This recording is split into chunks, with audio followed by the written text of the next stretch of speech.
Appeal भी तुम, दलील भी तुम, गवाह भी तुम, वकील भी तुम, जिसे चाहो हराम कर दो, जिसे चाहो हलाल कर दो।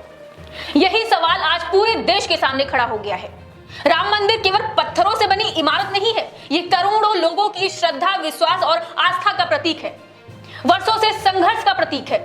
ऐसे में यदि मंदिर से जुड़े धन चढ़ावे के दुरुपयोग की आशंका भी होती है ना, तो उसकी पूरी पारदर्शिता के साथ जांच होनी चाहिए। केवल छोटी मछलियों को पकड़ लेने से या उन्हें गिरफ्तार कर लेने से मामला शांत नहीं हो जाता है।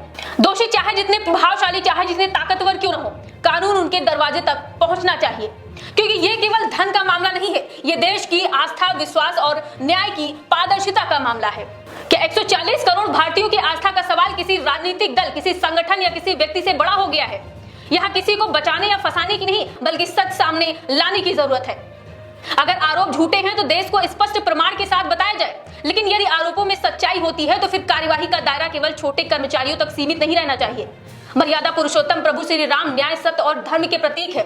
उनके नाम पर बने मंदिर से जुड़े किसी भी मामले में न्याय का वही मानदंड लागू होना चाहिए जो राम राज्य की कल्पना में बताया गया है। ना कोई विशेषाधिकार, ना कोई संरक्षण, ना कोई दोहरा मापदंड। आपको बता दें कि राम मंदिर चढ़ावा चोरी मामले में बड़ा घटनाक्रम सामने आया है।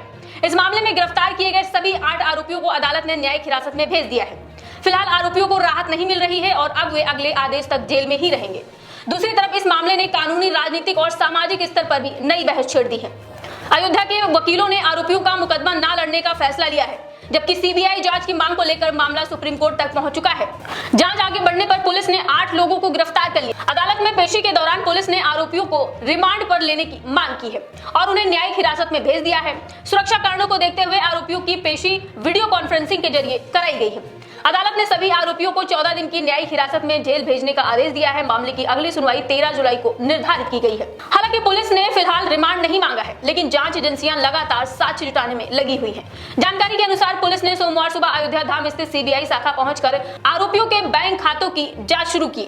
बताया जा रहा है कि गिरफ्तार 8 आरोपियों के खाते इसी शाखा में संचालित हैं। पुलिस ये पता लगाने की कोशिश कर रही है कि मंदिर में नियुक्ति के बाद उनके खातों में कितनी धनराशि जमा हुई है और क्या किसी संदिग्ध लेन देन के प्रमाण मिलते हैं।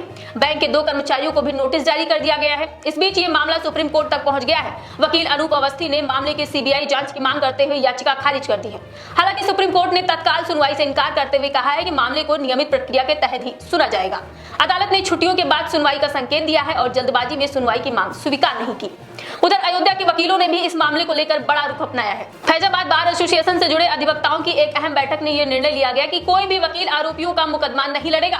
बैठक में कुछ वकीलों ने राम मंदिर ट्रस्ट के प्रमुख पदाधिकारियों पर भी सवाल उठाए और उनसे जवाबदेही तय करने की मांग की है। साथ ही चेतावनी दी गई है कि यदि मामले में पारदर्शी कार्यवाही नहीं हुई तो आंदोलन किया जाएगा।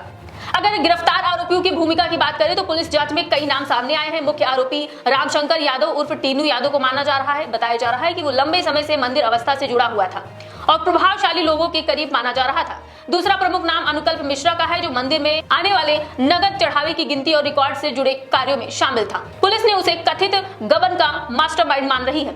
इसके अलावा लवकुश मिश्रा, रमाशंकर मिश्रा, करुणेश पांडे, सुभाष श्रीवास्तव, मनीष यादव और अविनाश शुक्ला भी गिरफ्तार आरोपियों में शामिल है। इनमें से अधिकांश सीधे तौर पर दान पेटियों से निकली धनराशि की गिनती, रिकॉर्ड्स तैयार करने या प्रबंधन से जुड़े कार्यों में लगे हुए थे।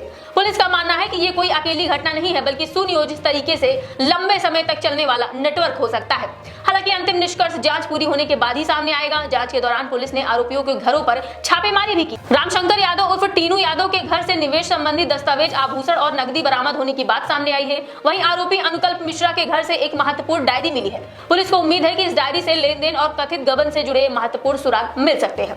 जांच एजेंसियों अब दस्तावेजों और बैंक रिकॉर्ड का मिलान कर रही है। मामले में एक और बड़ा घटनाक्रम तब सामने आया जब राम मंदिर ट्रस्ट से जुड़े कई पदाधिकारियों ने अपने पद से इस्तीफा दे दिया। इसके बाद चर्चा शुरू हो गई कि ट्रस्ट के ढांचे में बदलाव किया जा रहा है और नई समिति का गठन किया जा रहा है। हालांकि ट्रस्ट की ओर से कहा गया है कि अंतिम निर्णय निर्धारित बैठक में लिया जाएगा। कांग्रेस ने इस मुद्दे को लेकर 9 सदस्यीय प्रतिनिधि मंडल अयोध्या भेजने का निर्णय लिया। प्रतिनिधि मंडल में कई सांसद और वरिष्ठ नेता शामिल होंगे। कांग्रेस का कहना है कि मामले की निष्पक्ष जांच होनी चाहिए और दोषियों पर सख्त कार्रवाई की जानी चाहिए। वहीं आम आदमी पार्टी के संयोजक और दिल्ली के पूर्व मुख्यमंत्री अरविंद केजरीवाल ने भी इस मुद्दे पर सरकार को घेरा है। अयोध्या दौरे के दौरान उन्होंने कहा है कि दर्ज की गई एफआईआर केवल निचले स्तर के लोगों तक सीमित दिखाई दे रही है और पूरे मामले की निष्पक्ष जांच जरूरी है। उनके इस बयान के बाद राजनीतिक बहस और तेज हो गई है। अगर पूरे घटनाक्रम की टाइमलाइन देखें तो मामला पहली बार जून महीने की शुरुआत में सामने आया था। इसके बाद उत्तर प्रदेश सरकार ने एसआईटी का गठन किया। जांच रिपोर्ट्स मिलने के बाद एफआईआर दर्ज की गई और फिर आरोपियों की गिरफ्तारी हुई। छापेमारी, दस्तावेजों की बरामदगी और बैंक खातों की जांच के बाद अब मामला अदालत और जांच एजेंसियों के बीच आगे बढ़ रहा है। फिलहाल सबसे बड़ा सवाल यही है कि क्या जांच केवल गिरफ्तार आरोपियों तक सीमित रहेगा या फिर इसके तार और ऊपर तक पहुंचेंगे। बैंक खातों की जांच, बरामदगी, दस्तावेजों और डायरी से क्या क्या नए खुलासे होंगे, इन पर सभी की नजरें टिकी हुई हैं। दूसरी तरफ अदालत में अगली सुनवाई 13 जुलाई को होगी, जहां जांच की प्रगति और आगे की कानूनी प्रक्रिया पर महत्वपूर्ण फैसला सामने आ सकता है। राम मंदिर चोरी का मामला अब केवल एक आपराधिक जांच नहीं रह गया है, बल्कि ये देश भर में आस्था, पारदर्शिता और जवाबदेही से जुड़ा एक बड़ा मुद्दा बन चुका है। आने वाले दिनों में जांच एजेंसियों की कार्यवाही और अदालत के फैसले इस मामले की दिशा तय करेंगे। फिलहाल सभी 8 आरोपियों को न्यायिक हिरासत में भेज दिया गया है और पूरे देश की नजर इस बहुचर्चित मामले पर टिकी हुई है।